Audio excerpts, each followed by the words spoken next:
नमस्कार शेतकरी मित्रांनो, मी सध्या हरभरा प्लॉटमध्ये आलेली आहे. तर हरभरा पिकात दुसरी फवारणी किती दिवसांनी आणि कोणती घ्यायची त्याचबद्दल या व्हिडिओमध्ये सांगणार आहे.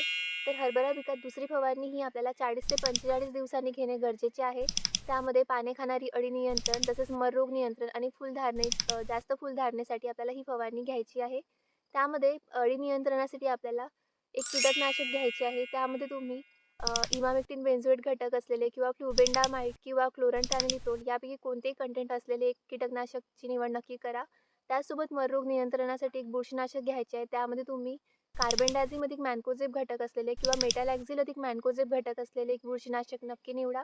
त्याचसोबत टॉनिकमध्ये आपल्याला जास्त फुलधारणेसाठी एक टॉनिक घ्यायचे आहे. त्यामध्ये तुम्ही अमायनो ॲसिड कंटेंट असलेले कोणतेही एक टॉनिक निवडू शकता. जसं की टाटा बहार, फॅन्टॅक प्लस, इसाबियन यापैकी कोणते एक निवडा. त्यासोबत विद्राव्य खतामध्ये आपल्याला 05234 या खताची निवड करायची आहे. यामुळे फुलधारणा चांगली होते. तसेच फळांचा साईज वगैरे वाढते. तर तुम्ही तुमच्या शेतात हरभरा पिकात दुसरी फवारणी कोणती घेणार आहात किंवा घेतली आहे, ते कमेंटमध्ये मला नक्की कळवा आणि अशाच अधिक माहितीसाठी शेतकरी कन्याला नक्की फॉलो करा. धन्यवाद.